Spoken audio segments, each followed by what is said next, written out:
My name is Rose and I will be presenting on the introduction as well as conclusion later on. But first let us start with the introduction. Okay, the NPM, New Public Management, is management technique and practices which drawn mainly from private sector, which practicing business mentality in the organisation. And frankly speaking, NPM is a new system of thought regarding how organisation that part of the public sector should be structured, organised and as well as operated. And during the middle of 1980s, the Malaysia government start to decide to adopt this NPM in the country in order to improve the public organizations' efficiencies, effectiveness, as well as the accountability in the delivery of public services. And practices of NPM in Malaysia including the TQM, KPI and privatization, as well as many more. One of the basic core or elements under NPM is that to let the manager manage, and this idea is all about putting management above all the other activities and managers above all the other kinds of individuals in the hierarchical way. By this concept, managers in public entities are authorized to make all decisions for their organizations, but however, this type of central decisions making can also somehow lead to arbitrary action and even more serious problems, and this idea may potentially lead to unwanted complications and worries. And in fact, there have been several discussions about this matter in Malaysia alone.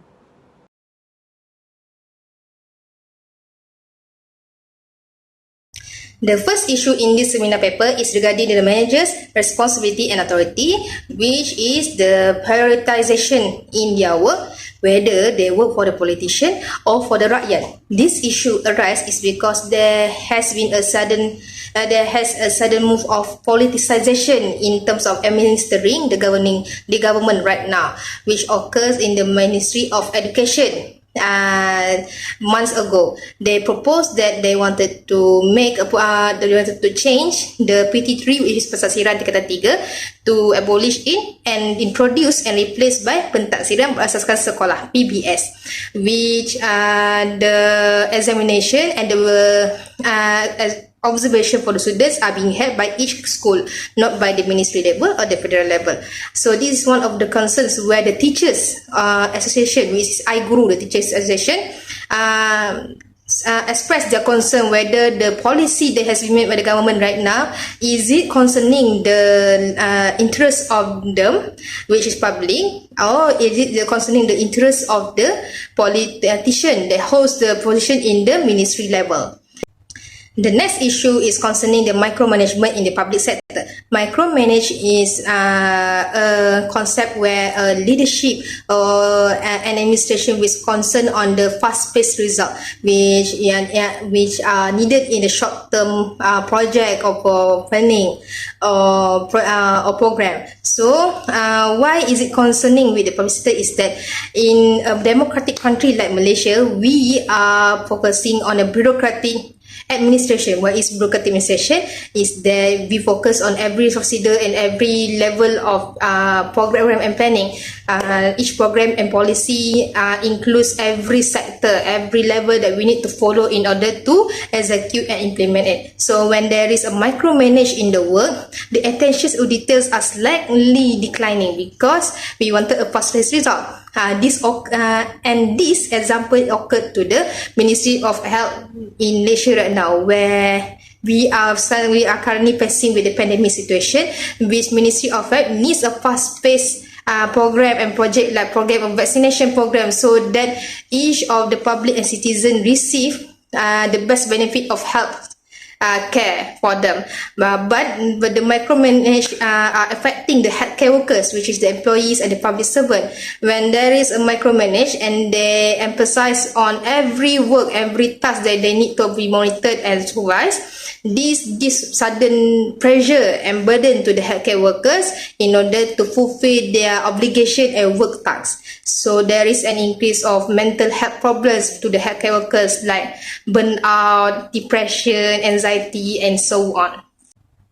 And the last issue is regarding the abuse of power in public sector.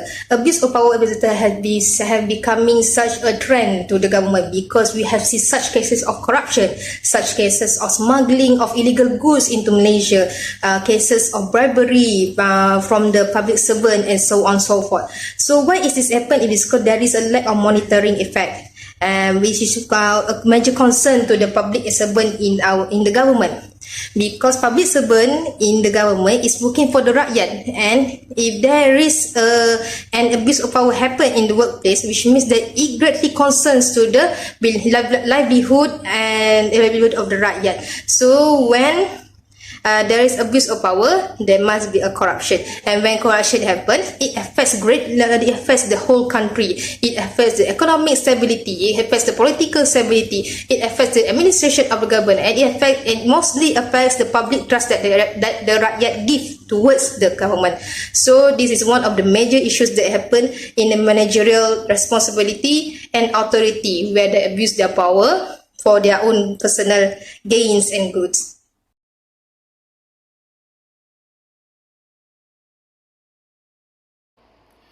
Assalamualaikum warahmatullahi wabarakatuh. My name is Nurul Iza binti A. Aziz, and now I'm going to explain the implications on letting the manager manage.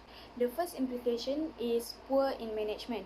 Public management can be described as an act of carrying out certain duties pertaining to the application of policy in every initiative that is funded by the government. One of the tasks or duties held by public management is to conduct research or study pertaining to one matter or policy planned by government. Every policy planned by the government needs proper theoretical grounding, good analytic judgment, as well as empirical evidence to support before it can be implemented to the public. Policy making is an actively committed process that does not always have a distinct beginning or ending, because the policy needs to be continuously reviewed, examined, and updated accordingly by the years. Therefore, a good policy must come with a good and detailed research from the public management. However, the sudden changes of the Malaysian government in these past years have made the roles of public managers become harder than it originally was. In this context, as public managers work for the government, the sudden changes of government may impact the management of public managers. It is because they need to adapt to the new policies planned by the new government. When the government changes, the public managers also need to prepare themselves for another changes in the policy, as the new politician might have different views, solutions, and political aims on certain public problems. The public managers will have a difficult time in leading their subordinates to adapt and come up with the new research and data of the new policy. As an example, the sudden changes of Tan Sri Muhyiddin Yassin, Malaysian ex-Prime Minister, to the current one, Datuk Seri Ismail Sabri Yaakob, in such a short notice have made the public managers as well as the public officials double their workloads. In this context, all Prime Ministers have their own policy, or we call it as a legacy, that they aim to achieve. In February 2021, Tan Sri Muhyiddin Yassin has launched the National Unity Policy in order to maintain Malaysia as one of the powerful countries with unity at its core. While Datuk Seri Ismail Sabri Yaakob, the current Prime Minister, also has introduced the new concept of Malaysian family in less than 6 months after, which is in August of the same year. Even though the core of these two policies is on the same basis, which is to provide and to strengthen unity among Malaysians, it still requires different blueprints, research, as well as different approaches and implementation of the policy. Thus, it is believed that the changes in government makes the workloads of the public managers increase. Next, the dilemma in micromanagement can also cause internal disputes in the organization. Internal disputes is an argument or disagreement that happen among the employees in an organization due to the dissatisfaction between the parties.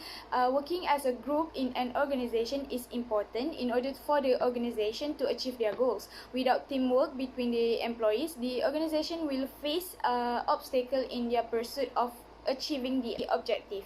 Internal dispute not only can happen between the employees but also between the manager and their employees. It is important for the managers to ensure that the way they handle the department will not impact the relationship in the organization. Internal disputes may happen not only in the private sector but also in the public sector. Not only that, micromanaging also could affect the moral of the employees. In this context, micromanage can foster distrust between workers and is frequently interpreted as egotism rather than genuine interest in the output of the workforce. The public managers that believe to micromanaging approach signals that they do not believe on the abilities of the employees to carry out the task. It is because a public micromanager tends to seek upper control over their employees' actions. Distrust issue of micromanagers increased especially after the sudden work from home implementation from the government. Due to the sudden rise of COVID-19 cases in Malaysia, the government has implemented a new standard operating procedure (SOP) in which all public officials will be working from home. As the public sector needs to deal with the public, the public manager believe that this new approach is not effective. Therefore, they tend to distrust their employees as they believe that the employees will slack off at home. Continuous distrust from the public managers can cause a moral deteriorating of the employees. If no action is taken to compel with this issue, it can lead to the high rate of turnover among the public officials. Therefore, it is important for the public managers to control their ways of managing. Lastly, one of the impacts of abuse of power in the government sector is it will lead to the bigger cases, which is corruption. Corruption can be defined as the abuse of entrusted power for private gain. Corruption in the public sector can be defined in many forms and behaviors, such as the exchange of money and favors for the services among public officials, as well as politicians abusing taxpayer funds or providing government tenders and employment to their relative or family. All of these kinds of actions that include exchange of money for personal gains can be categorized as corruption. According to Corruption Perception Index (CPI), Malaysia was ranked 55th out of 176 countries around the world in 2016. All countries in this CPI data was ranked accordingly depending on how corrupt their public sector is. Corruption and abuse of power have been continuous issues in Malaysia, especially in the public sector, up until these days. As of 2021, Malaysia now is in the 62nd place out of 180 countries. Even though Malaysia's rank drops 5 spots from last year, corruption is still a huge issue that needs to be tackled as soon as possible in order to improve the Malaysian public sector. Why do corruption issues need to be tackled? Corruption not only affects the good name of Malaysia but also may affect the public as well, especially in the basic aspects of everyday life. As an example, in the construction process of highway, if corruption happened during the process where the highway tender or project was given to the unauthorized construction company that use substandard materials to cut costs, the public may be exposed to accidents in the future. One of the causes of the increasing number of corruption rising in Malaysia, especially in the public sector, is due to the lack of transparency. Transparency can be defined as an access and correct disclosure of financial data of an organization or project. Transparency also can instill trust and confidence of the public towards the government. The government needs to be transparent in any decision making, especially when involving public interest, to ensure that there is no any kind of corruptions could happen. Aside from the government, the public managers also should play their roles in ensuring corruption did not occur in their management. However, it is seeming that public managers were also contributing in the cases of corruption as well. As an example, the falsified practice report of Key Performance Indicator (KPI). KPI is a quantitative measurement that measures performance over time for a certain goal. KPI also offer goals for teams to strive towards, a benchmark to evaluate, and also the insights that aid individuals throughout the business. However, this measurement indicator seems to not have the credibility in it due to some public managers that take advantage of it. KPIs and goals of government agencies usually have been falsified, such as in the Chief Auditor Report, just to show the excellence of government practices without reflecting on the real situation.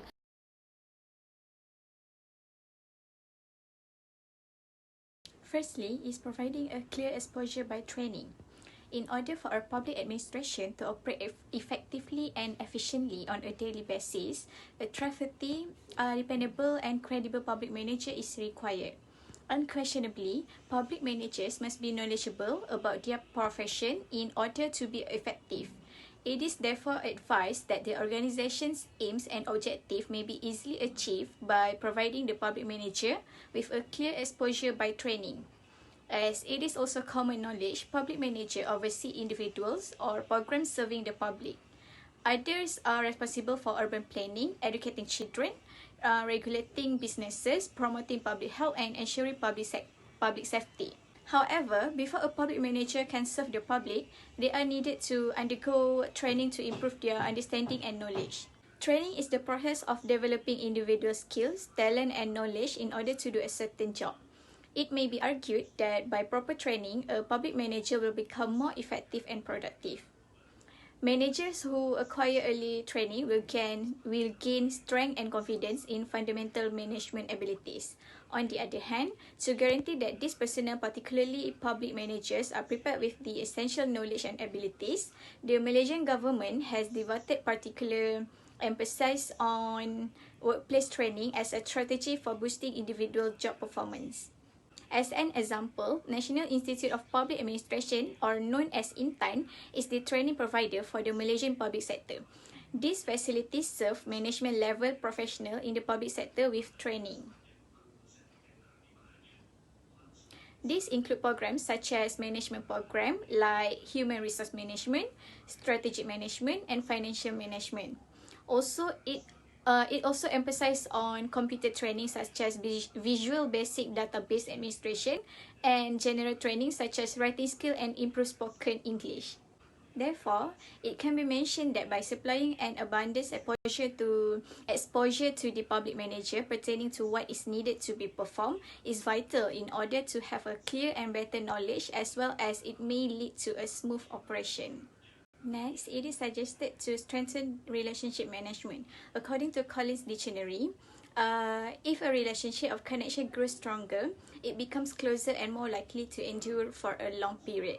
When it says a relationship, it does involve between two or more parties. In this context, it is suggested to strengthen the relationship between the manager and its employee. Manager-employee relationships are a crucial component of a daily organizational processes. Unfortunately, many managers are unaware that their employees are unmotivated, unsatisfied, or suffering from burnout. These undesirable effects are frequently the result of a harmful working culture. In this situation, it can be said that employee performance and engagement can be negatively impacted by poor workplace relationship. Positive employer-employee relation in the workplace promote productivity and teamwork. It is because when there is respect and understanding between a manager and an employee, both parties are more eager to provide assistance and perform effectively. There are several methods to strengthen relationship management, which is by creating transparency in project management.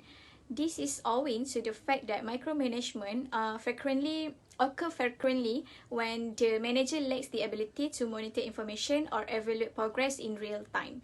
Therefore, having a project management system in which manager may observe the status, notes and progress on the project may allow a manager to monitor progress without being intrusive.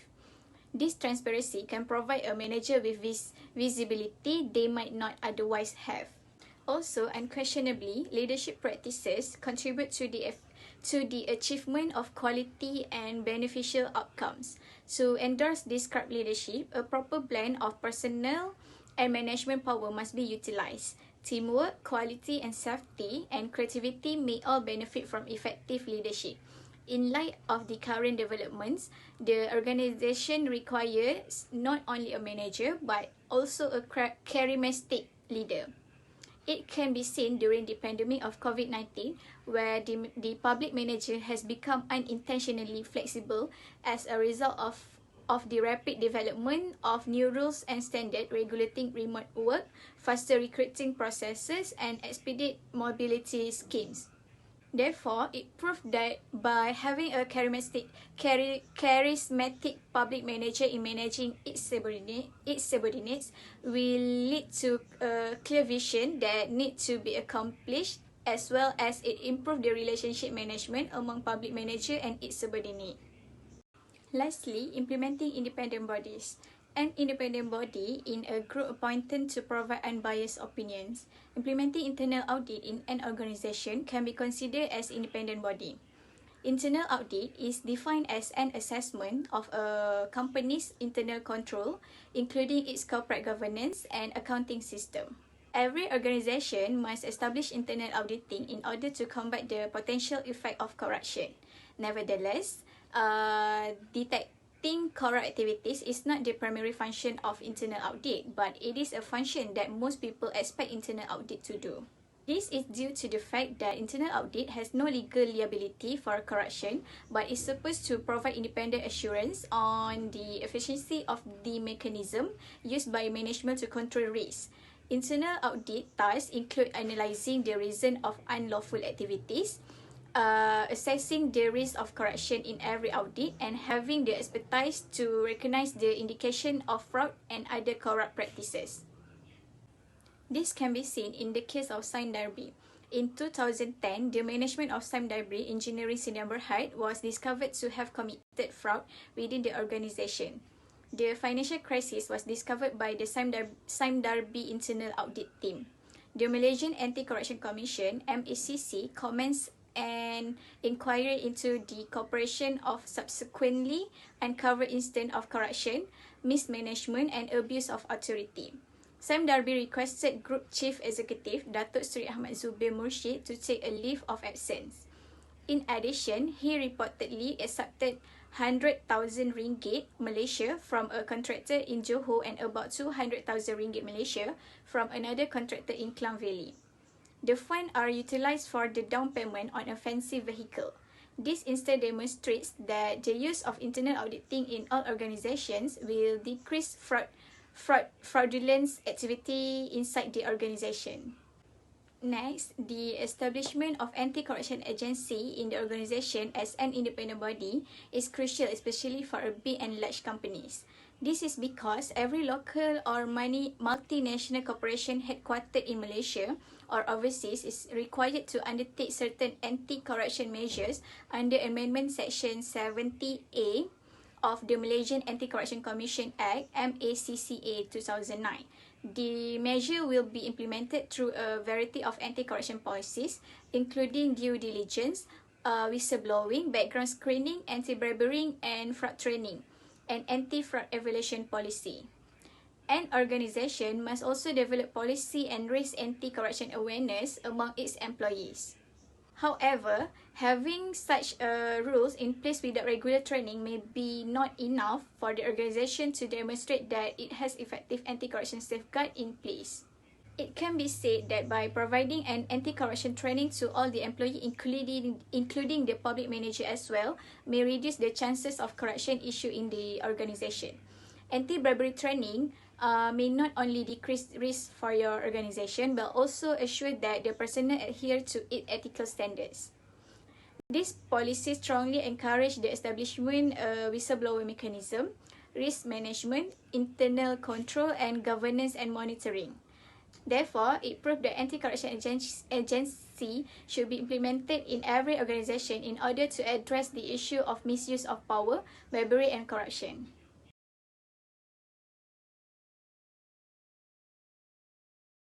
To sum up, the new public management (NPM) have its own benefits as well as drawbacks in the public sector in Malaysia. Regardless of all this, it is undeniable that the NPM have taken our country to a new level of administration reform, especially in the public sector, where the government can be far more efficient and effective, also cost cut public money, which allowing it to focus more on other important issues like public health, securities and development, and even many more. Nevertheless, ethical concerns among other things need to be addressed at an early stage in order to guarantee that the public sector management will continue to function successfully and efficiently while being free of any unethical behaviour anywhere inside the government itself. And to be more specific, there should be a critical reassessment with regard the existing implementation of managerialism, especially in public sector administration, and hence the new public management NPM should not put too much weight on numbers and profits, but rather on how the public sector can best serve all members of society regardless of their colour, race, religion or background.